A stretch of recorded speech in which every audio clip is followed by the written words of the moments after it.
Quick complaint.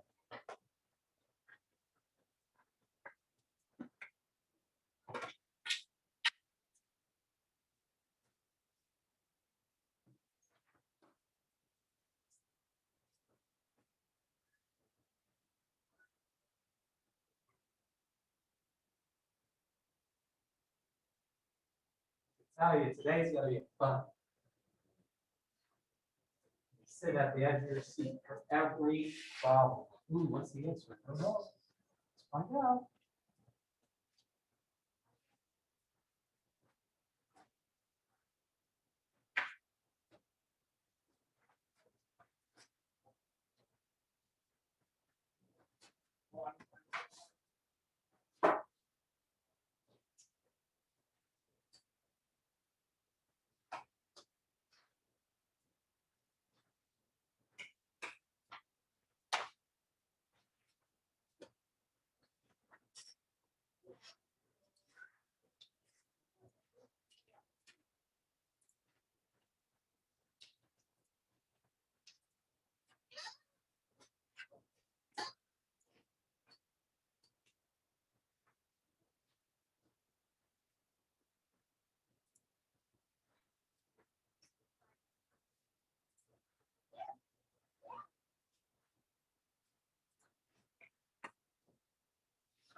Howdy, howdy.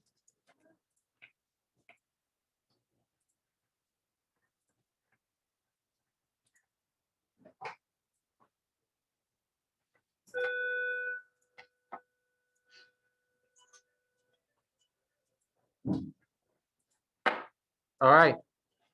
Problem number one here, I'll tell you, the first thing you need to do to solve this equation for x is to use your sum and difference formulas. So you need to find those notes from, what would that be, Friday? Plug them in. Second one is a review from last semester about logarithms. I'll give you 4 minutes to try both these problems, and then we'll go over it. I got a new timer because it's 4 minutes. It's going to change colors as we progress. So that's going to be something to be really excited about. I know. Some people say, Mr. Lake, how do you find the time to do all these exciting things? A color changing timer? I don't know. That's why I've been nominated for Teacher of the Year 1 time. I was not called back, but they said next year, you know. It's all political, you know.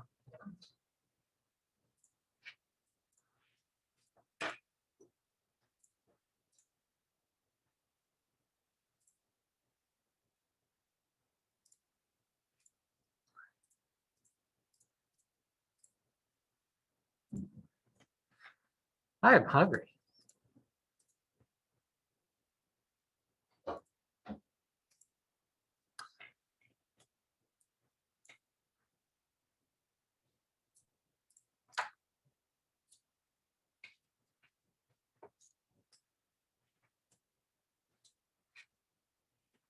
Okay.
I'm gonna count on.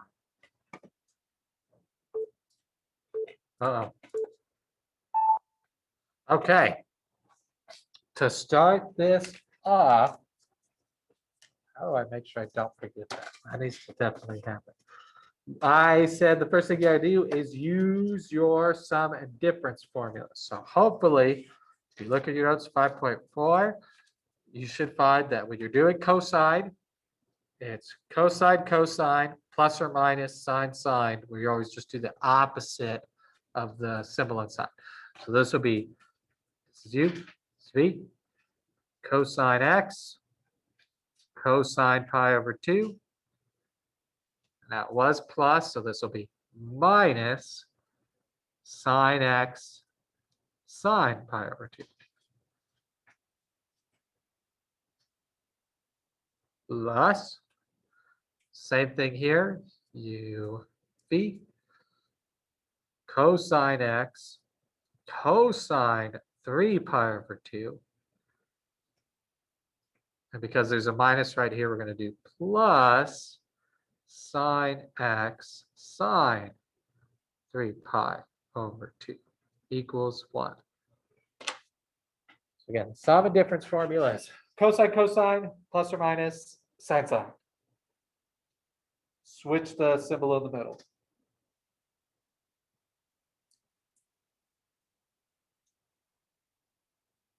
Is that good? Just a huge expansion there. But the nice thing is the next line will be a huge contraction. And really, I think we could do this whole one without actually pulling up the unit circle. What do you think? Cosine of pi over 2. Think in your head, where is the angle pi over 2? It's the top. It's 90 degrees, right? 0 to pi is 180, pi over 2 is 90. So at the top, does cosine tell me x or y?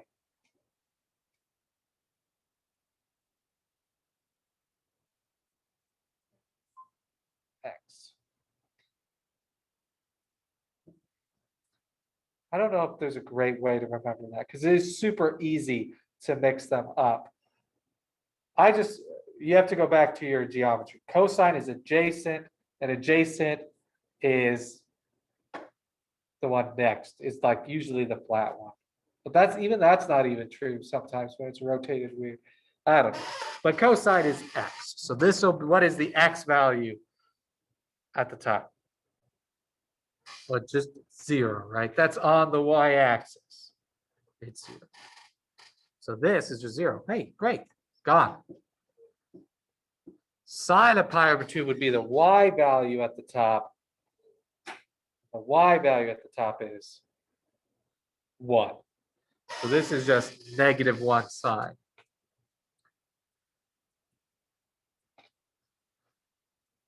Three pi over 2. So 3 pi over 2 is the bottom. At the bottom, your x value is 0, still on the y-axis, right? Gone. And then the y value at the bottom, lowest value on your unit circle is -1. Okay, but again, I say hopefully this is what you could start doing in your head. But if you look at your unit circle and you pull your x and y, it's not the worst thing in the world. To be honest, in your real life, for your job, whatever, if you work for NASA, you still just have like a unit circle thing sitting there, right? Nobody's gonna get mad at you if you have that. Okay, now this is just regular old problem. -1 minus 1 is -2 sine.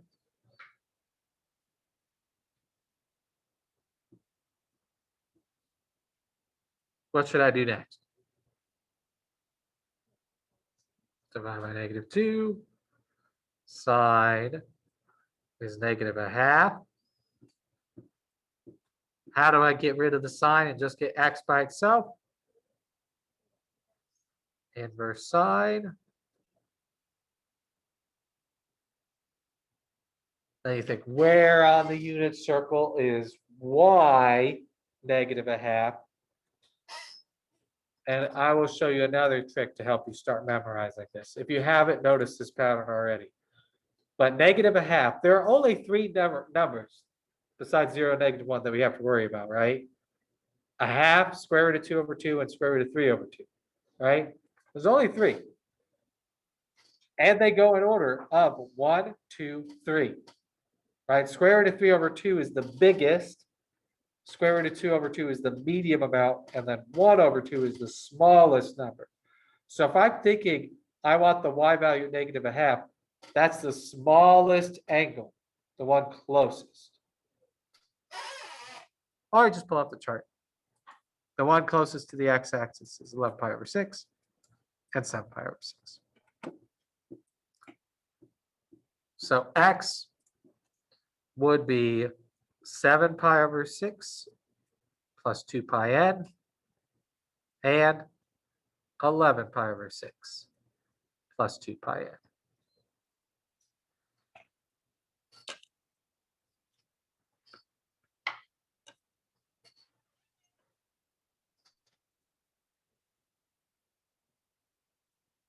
But let's say right now you're sitting in this classroom, regretting every decision that you've ever made that led you to sit in a pre-calculus classroom, right?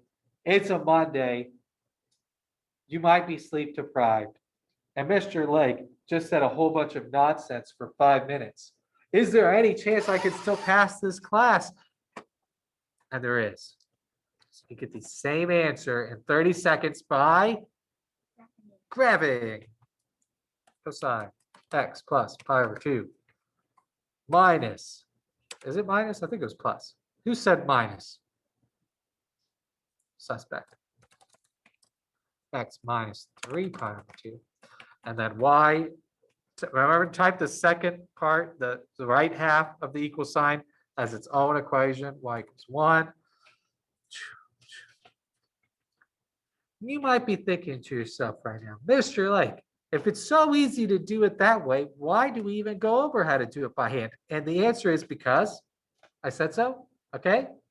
And not only did I say so, Larson said so, and Battaglia, those people, you can trust them. Also, what would you do? What would you do if you didn't have a calculator? Right? Your plane crashes while you're traveling to Hawaii over the Pacific Ocean, right?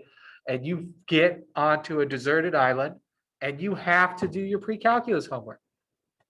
You're just not going to do your homework? That is ridiculous. Nobody in here would do that. Just not do your homework. What, you think a plane crash excuses you? All right. That's that. Number 47 on the ACT.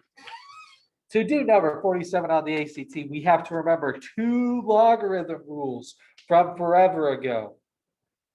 First rule, does anyone remember what you could do with a power that's inside of a logarithm? It's the most forgotten rule. The log of a to the b power is, and here's how I remember it, is I remember it by remembering the exponent rule. The exponent rule people usually remember. X to the a to the b.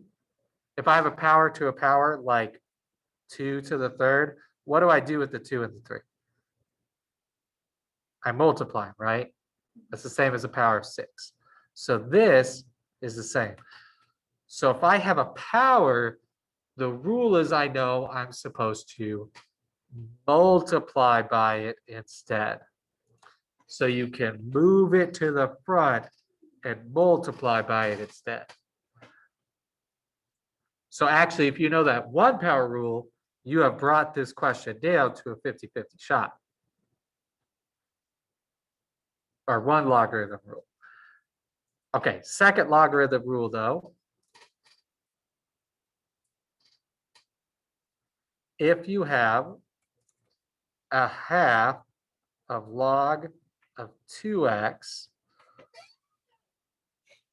what is the rule when you have a log of two things multiplied together? Can you separate them by addition or multiplication?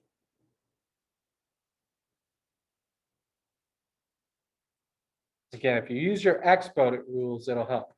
If I had x to the second times x to the third, how do I combine those powers together? Do I add or multiply them? Add them. Add them. That's 5. And the rule for logarithms is the log of a times b is log of a plus log of b. So whenever you get stuck with logarithms, know that they're very similar to the same exponent rules. And usually people are pretty good about their exponent rules. They go over those a lot in Algebra 1. And then you get them again in Algebra 2. But for logs, you get them just for a little bit in Algebra 2, and most of that is spent saying, I have no idea what my teacher's talking about. But then you see it again in the first semester of Precalculus, and you remember it, but then 3 months later, you forget it. And now you remember it again. And then 3 months from now, you forget it. Okay? Yeah. All right, today we're going to do 5.5, which is the last unit of chapter of this, or last lesson of this unit. It's very possible this lesson will take us Monday, Tuesday, and Wednesday. That's okay. I have it set for due at Wednesday, so we might push that back if we end up needing 3 days. Thursday is definitely going to be a review day. Friday is the Unit 5 test. Today, I feel like it's just more of the same. I'm going to give you some formulas. You're going to show me how to solve the same problems we've been doing for 2 weeks now with the new formulas. So there is a lot of them. There's 5 of them. Multiple angle formulas, power reducing formulas, half angle formulas, product to sum and sum to product. For each of these, though, we're basically doing the same type of problems. Simplifying, solving equations, finding missing parts by making right triangles. The more things change, the more they stay the same kind of day. Let's do multiple angle formulas. So if you have the sine of twice an angle or a double angle, that is the same thing as 2 sine of the single angle times cosine of the single angle.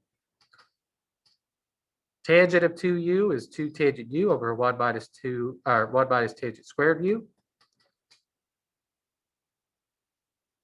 Cosine of 2u, you have choices. It's cosine squared minus sine squared, but since those are trig functions squared, you can't use your Pythagorean identity to get that equation in terms of just cosine or in terms of just sine. That way it can match whatever you have for your problem.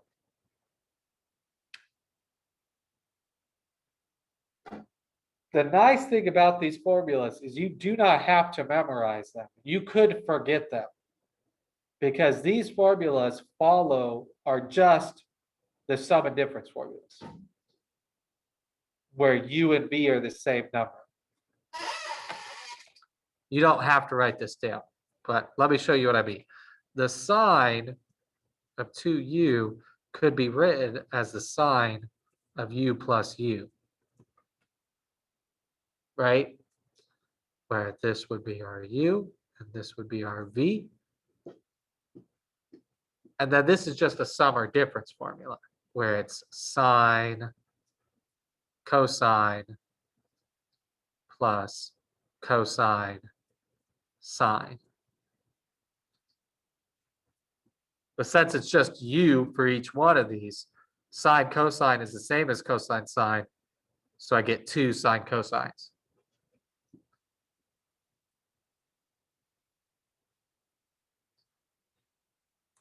Similarly, for cosine, the cosine of 2u is the same as the cosine of u plus u, which is your sum and distance formula, but it just so happens that u and v are the same thing. And remember, for cosine, the sum and difference formula goes cosine, cosine, opposite, sine, sine, which is cosine squared minus sine squared. So you don't really have to memorize these formulas. They're just the sum and difference formulas when u and v are the same amount.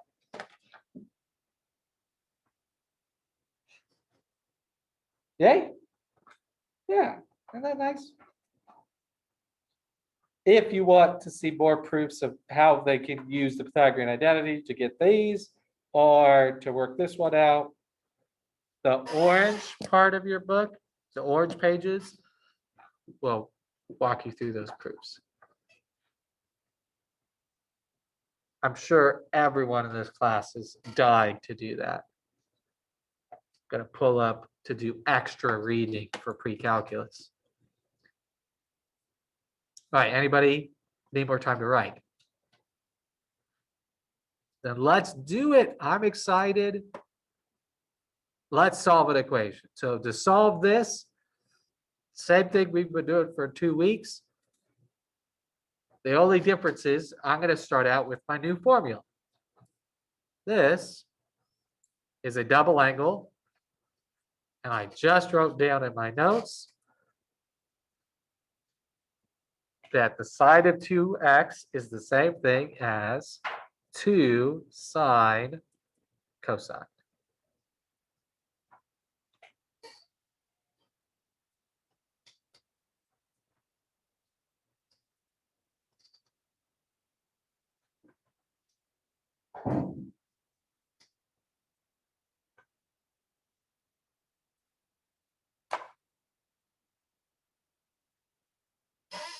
If I wanted to solve this for x, I've got 2 terms here, right?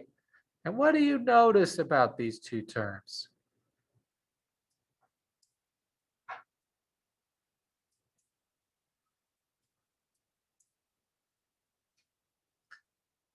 They both have 2 cosine in them.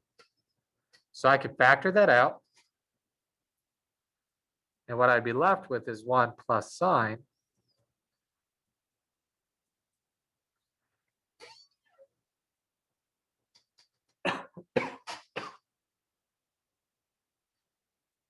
Which is just great.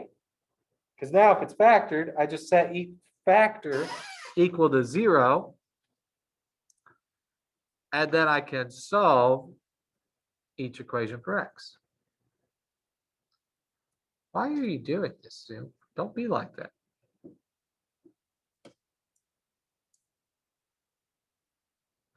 All right, and then this, I'm pretty confident you could finish if you like, but I'm going to finish it for you. You don't get to finish it. I get to do it. It's my turn.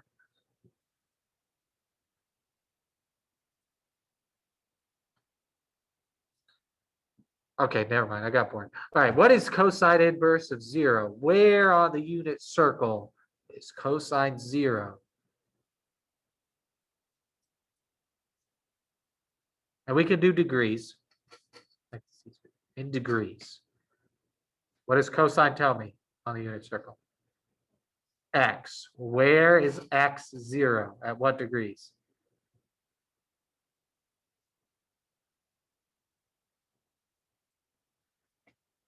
X will be 0 on the y-axis, right? On the y-axis, my angles are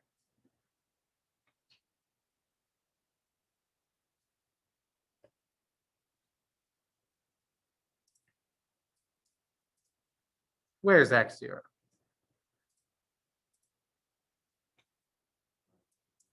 And 270. And we didn't even have to look at the unit circle to get that. 90 and 270. Okay, what about this one over here? Well, minus 1, sine x equals -1, x is sine inverse, -1. Sines are y value on the unit circle. And where on the unit circle is our y value, -1? Wasn't that weird? It's not, we already did that. It's 270 again. So really, I didn't have to do that. Okay, so then, okay, there are two ways you could write this general solution. You could say x is 90 plus 360n and 270 plus 360n. But if you want to save yourself some writing, isn't that the same thing as 180? Isn't that the same thing as 90 plus 180n? It's the same thing, right? 90 and 360 going around and around, always stopping at the top. Or 270 and 360 going round and round, always stopping at the bottom. If I just go 90 and always stop halfway at 180, I'll go top, bottom, top, bottom, top, bottom, top, bottom, top, bottom, bottom, top.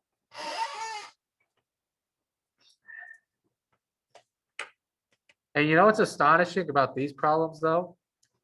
You can't solve it by graphing. Just kidding. Of course you can solve it by graphing. Why? I mean, what are we doing here? I think we're doing math and we can't solve by graphing? Actually, there is one later that you can't solve by graphing, but oh, you know what's really weird? Let's see if it fixed it. It didn't fix it.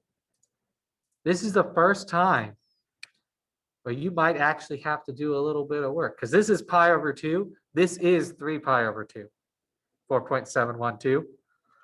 But it didn't tell me that was 3 pi over 2. Like, come on, calculator. This is the only thing I use you for. I don't know why it does that, but every other one, probably a rounding error. But it's not putting it in terms of pi for you. You'd have to do that yourself.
Thank you, Gavin. All right, for 25 space bucks. I wonder how that happened. Maybe it was the cord being messed up. Does anyone have an idea of how we can solve this for X?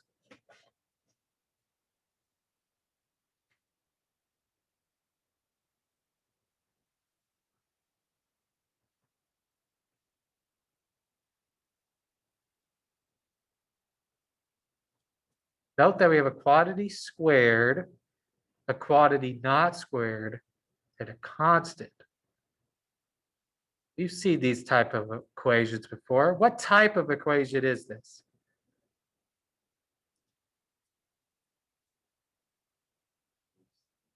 It's like a quadratic form. And you could solve that a lot of different ways. You could do the AC method. You could factor it, to be honest, with just guessing and checking with this one because the numbers are so small. But you could do the full AC method to factor it, or quadratic formula. So I'll give you 2 minutes to finish out this problem. AC method, or just factor it by guessing and checking. Quadratic formula is your other alternative there. And tell me what X has to be.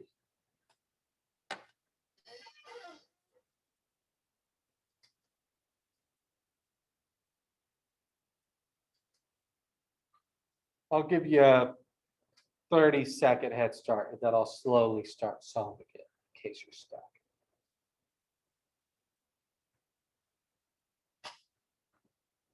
Gavin, how long was I muted? Did you miss the story about the dogs and cats? And then the turtle that surprised everyone? Oh, not that long, but you did miss the story about the dogs and cats. Well, it was, you just had to be there, really. Okay, I'm gonna start slowly solving it in case you're stuck.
If you did this in terms of degrees, I guess that's okay. I didn't specify.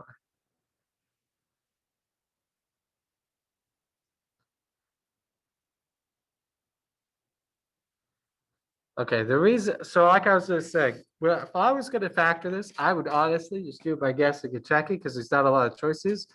The only factors of 2 cosine squared are 2 cosine and 1 cosine. That's it. That has to be your lead term. The factors of -1 are -1 and 1. The only choice is where does the -1 go? You just try the 2 choices. You'll see the -1 has to go here. That way 2 times 1 is +2. And then -1 times cosine is -1. 2 minus 1 is a +1, like we want.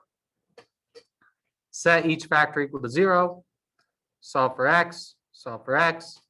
Looking it up on the unit circle at a half, that happens pi over 3, 5 pi over 3, and -1 happens at pi. Tack on a plus 2 pi n to the end of each of those, and you have yourselves an answer. And of course, at the end, you could say, I'm just going to do my graphic, Mr. Lake, and you can't stop me. You can't stop me from graphing it, Mr. Lake. I'll graph anything to get your 3 answers like that. And then you just put plus 2 pi n at the end of each of those answers. Is WebAssign going to know the difference? It's not going to know the difference.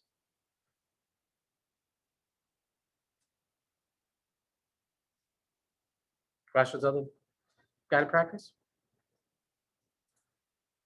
Okay. Let's try another. Look at this one. Ooh. If the cosine of an angle is 5/13 and the angle is between 3 pi over 2 and 2 pi, find the sine of 2 pi, or 2 theta, cosine of 2 theta, and the tangent of 2 theta. I know what you're thinking when you see that. Kind of disappointed because they didn't ask me about secant or cosecant. Whatever. Where is this angle? What quadrant is that in?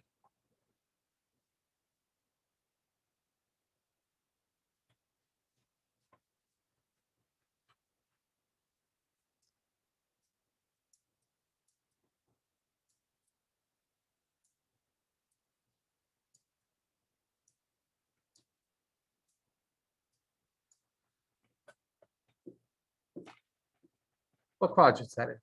That's a 4th quadrant. Okay, that's important. We'll come back to it that later. What's the mean? That's a secret clue we'll use later. Is that what he says? I don't know the show. That's Blue's Clues, right? It's a secret hit we'll use later, something like that. I'm delivering it very well. All right. To find the sine of 2 theta, well, sine of 2 theta is 2 sine of theta cosine of theta, right? That's what it is. If I look at my formula, that's what it is. That's the answer. And to write that answer, I already know cosine of theta, but I don't know sine. If only there's a way I could take cosine and make a fun shape that could tell me what sine is. A hexagon? No. Too many sides. A right triangle. My lucky day. You thought you were going to leave class today without writing a right triangle? Get out of here. My default microphone has changed. Your default microphone has changed. Computer. Okay. Cosine tells me the adjacent over the hippopotamus. So this is 5. This is 13. And to do sine, I would want opposite over hypotenuse. I don't know the opposite sine. Or do I? To be honest, this is a Pythagorean triple, so you might already have the answer memorized. It's 12. But if not, just Pythagorean theorem. 5 squared plus y squared is 13 squared. So 25 plus y squared is 169, which means y squared is 144, which means y is 12. So that's 12.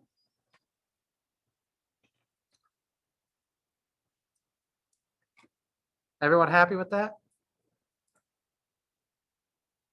Yeah? Are you sure you're happy with it? You positive you're happy with it? Are you really positive you're happy with it? Are you 100% sure that that is 12 in quadrant 4? which is below the x-axis? It's -12. Look how insidious that is. They just hide this right here, knowing that that's going to mess up all your answers. The answer is -12 because it's below. It's a quadrant 4 below the x-axis where all your y values are negative. Is that tricky? Yeah, that's pretty tricky. Okay, now we're off to have some fun. So side is opposite over hypotenuse, so that's -12/13. And then cosine is 5/13. They already gave us that. So then that is -120 169ths.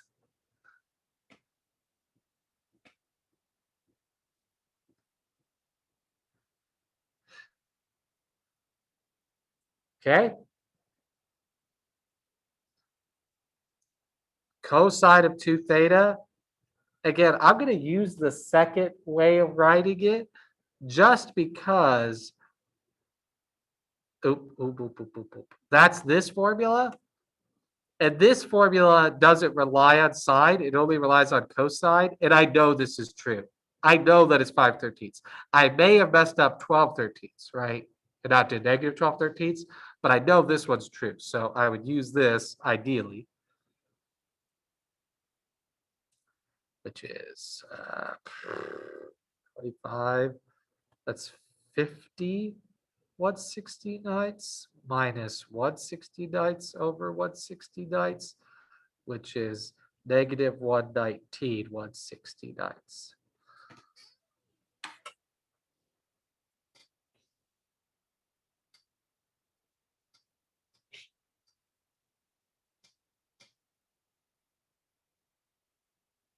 Okay.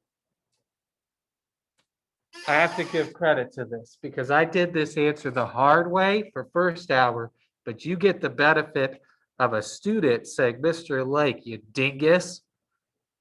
Why did you do it that way when there's such an easier way to do it? All right, so if we follow the trend, I could find the tangent of 2a theta by using my formula.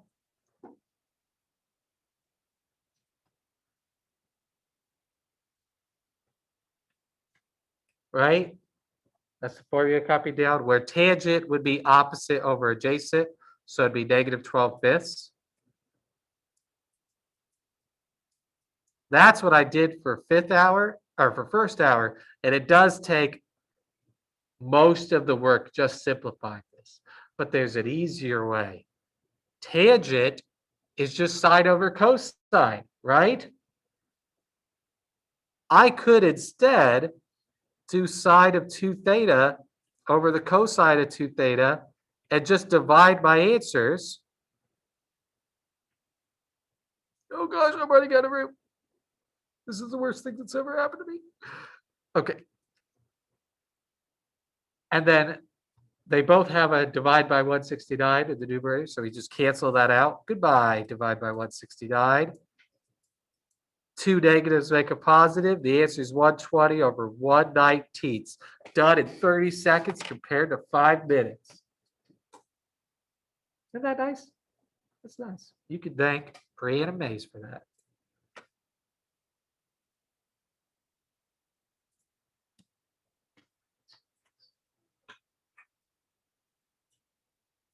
The other thing I was going to show them is, do you all know about, does anybody need more time to write? Okay. If you are a person who has disliked fractions and really worries about having to do some fraction work on the ACT, don't worry about that. Here's a trick. If I want to do that answer without ever having to worry about fractions, I could just do 2 times, what was it? 5 over 13 squared minus 1. That was cosine's answer, right? Hector is a decimal. You know about this? Math. 1 takes your answer, makes it to a fraction bit. So I could have just typed in the whole thing and then at the end, turn my answer back into a fraction. Occasionally that'll fail you if you end up using the number a whole bunch of times. Like if I use this and then times it by 2 and added 5 to it or whatever, and did a bunch of rounding errors, then at the end it could mess up. But if you have the whole problem typed in at once, then answer to fraction works most of the time. Okay. We will keep working on 5.5 tomorrow. There's no homework due till Wednesday. And again, that might even get pushed back. We'll see.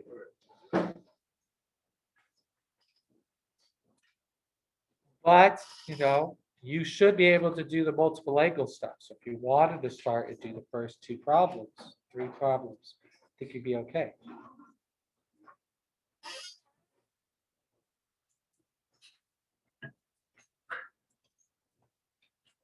We'll make that bell work for tomorrow. Okay.